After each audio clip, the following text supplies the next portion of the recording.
Hello, my name is Renita Thomas Franklin, and I am a mother of a 23-year-old African-American boy.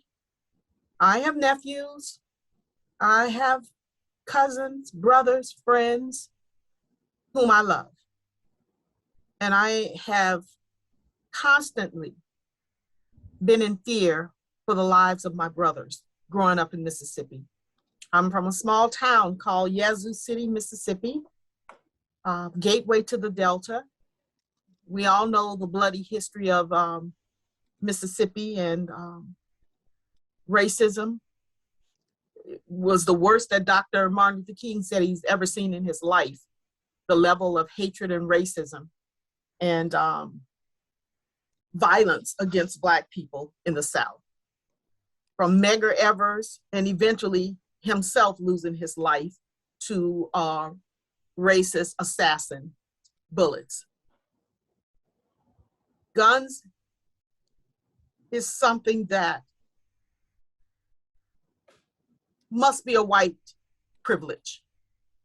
Must be something that you, or I should say, white people get to feel like that's a privilege to have for sporting activity and all of that. That's a privilege that you get to say is a hobby or something that you can enjoy through your lived experience as a white person. So I'm going to call that white privilege.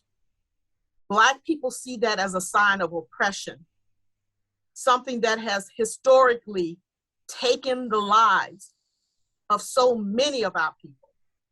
So many, that's a symbol of something that the white supremacists, white hatred used to oppress us, to keep us in line, to threaten us. From church massacres in the 1920s and 30s up until church massacres in South Carolina, in Charlotte, North Carolina. Guns are still the weapon of choice for white supremacists to terrorize my community. And I have to appeal to Congress to think about that. Think about that from my lens. Think about that from my ancestors' lens. I want you to think about what's happening now with white young men. The last two major massacres have been done by 18-year-old white young men, boys, who were able to, because of the law, the leniency in the law that won't even, the same law that they can't even go into a store and buy a pack of cigarettes or alcohol. But they can go and buy an AK, semi-automatic weapon at 18? Well, oh, can't smoke or drink because it's dangerous. You might hurt somebody. Or I'm just flabbergasted. And I want you to consider what's happening with the homegrown terrorists of racist militias that are on the uprise in this country. And the fact that who they're recruiting are young white boys who can get weapons to carry out their agendas. And you're making it easy for them to get the weapons at 18. Think about that. Think about the Proud Boys and all of these white militias out there who are terrorizing people, who are taking these young men out for shooting practices. I mean, it's right there. It's all known facts. You can go to the Southern law, poverty law, and see all the hot spots where all of these white nationalist, racist militias are. and their main recruit are white boys. And by you allowing them to purchase weapons at 18, you're helping them. You are indirectly helping the white militias turn these young boys into their soldiers by giving them the ability to get guns in their hands at 18 years old. Kyle Rittenberg, 18 years old, drove to some Black Lives Matter, shot and killed 3 people. Next thing you know, he's welcome to meet the 45th president and congratulated for that and got off for killing 3 people. An 18-year-old who decided he's going to go and be his own appointed National Guard and was able to walk through a street with an AK on his back and nothing happened to him. And he kills 3 people. Then this young man who was in Buffalo, 18 years old, body armor, guns, goes and said, I'm hunting Black people.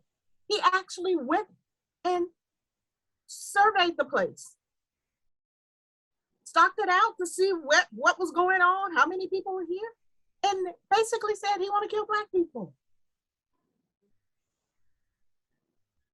This is outrageous. And from my views, it's racist. When I look at 3 people who were allowed gun access at 18 years old to shoot and kill people and be captured alive.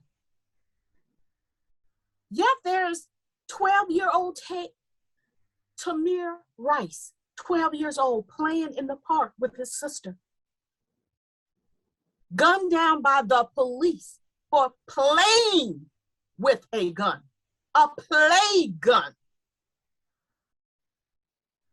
He was shot and killed, no questions asked, because the police were afraid of a 12-year-old not even assessing the situation to go and ask, just shot and killed him.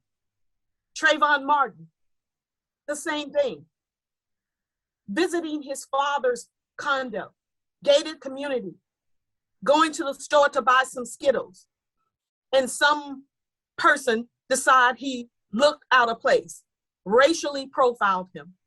This person, who was told by the police when he called in the report to say Trayvon Martin was some suspicious looking character with a hoodie on, the police told him not to go out and approach Trayvon, to stay in the house. They would handle that.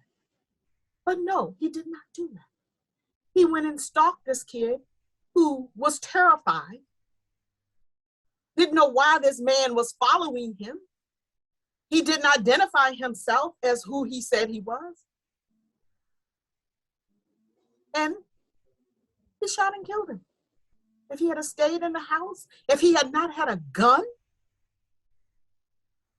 to arm himself, because I think Florida has this stand your ground law, and that is basically what he got off on. After he was the hunter, you go and hunt somebody and they turn around and defend themselves because they don't know why you're following them. They're scared. And you get in a scuffle and you shoot and kill that person, and now you say you were standing your ground. You should have stayed in the house. But yet you have a gun. And I just find that when people have guns in their possession sometimes, they intend on using them. They intend on using them. And that's where it becomes dangerous for people like me. Because I believe before you put guns in someone's hands, you need to know what's in their hearts. Because that's what's going to be operating that gun, what's in their hearts. We cannot have people at 18 years old who are going through so many life changes, so many emotional ups and downs, trying to find out who they are, figure out who they are, you're putting something in their hands that can do permanent damage, irreversible damage. don't have the time to play with what we need to do to keep people alive. Children are dying now. School teachers are dying now. Today, the United Senate has taken the first step towards passing what has been called the most significant gun control in generations, okay? The senators voted to speed up the passage of the bipartisan bill, meaning it could be signed into law next week.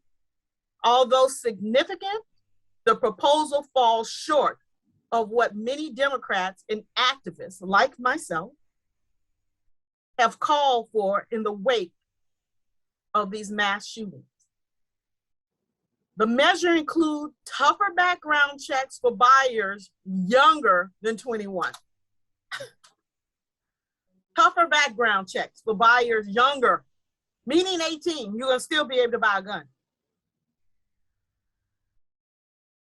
The bill calls for funding to encourage states to implement red flag laws to remove firearms from people considered a threat. The act includes a $5 billion in federal funds for mental health programs, school security, and all that. And I think that is great. And it closes the so-called boyfriend loop by blocking gun sales to those who were convicted of, physical abusing their partners or their marriage or their intimate partners, or any stalkers. If you're breaking up with somebody, they're stalking you and harassing you. So this law is something that they were in agreement in. It is the first time in decades that proposed gun safety legislation has received this level of support from both Democrats and Republicans. So Tuesday evening Senate vote, which was only procedural, passed 64-34 in less than 2 hours. So they're saying that it suggests that this bill will be clear and it will go through. But what we really need has still not happened. We cannot have 18-year-olds having the ability to go and buy sophisticated body armor better than the police, AK weapons, we can't do that. We have too many examples of why this shouldn't happen. Sandy Hook. Oh my gosh. Buffalo. All the different malls, the young man that went into the movie theater and killed half of the people in the movie theater. We have so many examples of why this is just not viable. This should not be. 18-year-old people should not be able to go and buy semi-automatic weapons. Honestly, no one should. They're not in the military. They have no reason to have that type of weapon to be able to take that many lives in a matter of seconds. You would risk having someone who is 18 and mentally unstable after all we've gone through over the past 5 to 6 years. You would still say that's okay? Would you still say that's okay? That we are safe? That those lives were just collateral damage and we're good? You would be able to look those parents in the eyes and say that? I challenge you. I challenge you to look beyond your political ambition and think about the safety of humanity and what you are allowing by not passing stricter gun control laws in particularly not allowing semi-automatic weapons to be sold to anyone without just cause. I would want to know why you want a semi-automatic war machine weapon. Why? That's not a weapon to go hunting deer, or why would you want that? Why would someone go buy thousands of magazines, stockpile ammunition, body armor? Why is that okay? That should be a red flag, that people are stockpiling weapons. And the fact that you're still not raising the age limit, you're not willing to do the thorough background checks. I just don't understand. And for me, I can go on and on with all the lives that have been lost. Oh my God. If we could rewind the tape of time and remove from the hands of the assassins the guns, just think of all the lives that will come back to us that wouldn't be taken by guns. From Dr. Martin Luther King, I'll even start with Abraham Lincoln, because his times, the times that he was living in, was much like what we're living in now, with the contention of racism, where the South was fighting for their slaves, for their guns. And that turned into violence because someone didn't agree with what Lincoln was trying to do. So he assassinated him. James Booth assassinated him with a gun. If we can just rewind and take those guns out of the hands, John Lennon would still be here, giving us music to heal our souls. Imagine all the people. Imagine all the people who would be here if their lives wasn't taken by guns. Imagine that. John Lennon wrote that. Imagine that world. Imagine the dream that Dr. King had. That dream. Imagine that. He would have been here. Imagine all the people whose lives were taken by gun violence. Medgar Evers, Martin Luther King, John F. Kennedy. Ask not what my country can do for me, but ask what I can do for my country. And what I'm doing for my country is standing up, fighting for the soul of my country. That's what I'm doing right now. Because my country and the people we have voted into office to govern us appear to have lost their way. They're putting guns in the hands of the wrong people. I hear them say, some would say, oh, we don't need to end guns or take guns out of the hands of people. We need to put guns in the hands of good people. Well, where are all the good people? Because it seems like the bad people are the ones with the guns in their hands. And they're being aided and abetted by the laws that we have that continually help them keep the guns in their hands. We've got to do something to stop this. We have appealed to you, to Congress, to our governing body, our elected officials. Think about your constituents. Think about people who sent you there to govern and legislate laws that protect us. Now our kids are not even safe going to school. They're scared.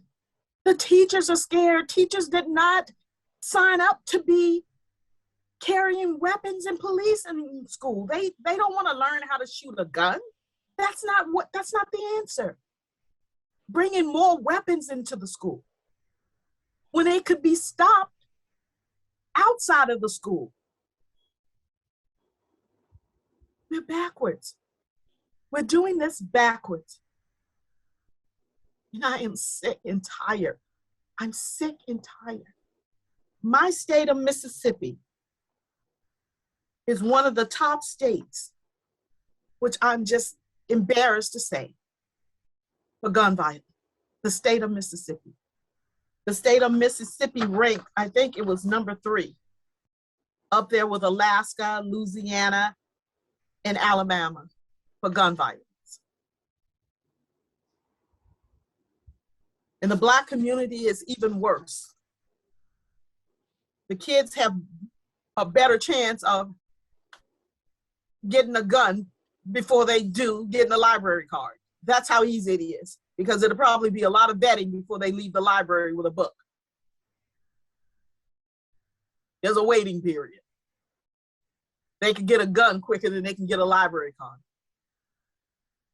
But that's the systemicness of racism in the Black community, that guns and alcohol and all of that is anything that we need to do to kill ourselves is readily available, or for someone else to do it. We've got to do better. We will continue fighting. We will continue to speak up. We will continue to march until we're heard, until these laws are changed. No 18-year-old should be able to buy a semi-automatic weapon. None. There's no reason for that. There's no excuse for that. But yet they are allowed. And the systemicness of that is who's recruiting them. There have been rationalization of them they've been radicalized into all of these white supremacist militia, where they're feeding them hate. They're feeding them fear. And they're teaching them how to shoot, how to hate. And our government and the NRA are accommodating them getting access to weapons to carry out the acts of terror upon my community, my church community, all of our children's schools, malls, concerts. They look for large events to do the most damage. And the weapons that you are allowing them to have, help them achieve that. I hope that you have heard my heart. I am pleading with you to not let this be, to rethink this law and consider all of the pleas that you have heard from myself and others who have taken part in this platform to speak to you, so you can see that I am a living human being with feelings, with fear.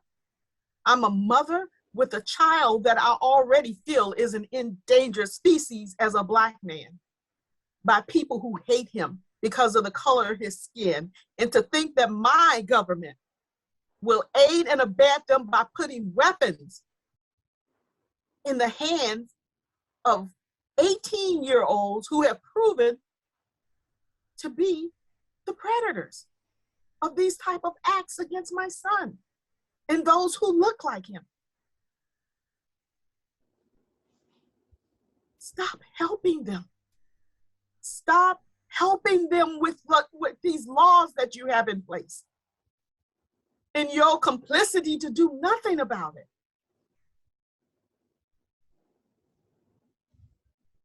I will say, if you don't, and we look down the road 5 or 10 years from now, blood is on your hands because you had the opportunity to put laws in place to change things. Now, I'm not naive to think murders and killings are never going to happen. They said guns don't kill people, people kill people. But what I will say is, don't put guns in the hands of people without checking the hearts and minds of people that you're putting the guns in. That's all I have to say. I pray that you heard me. Good night.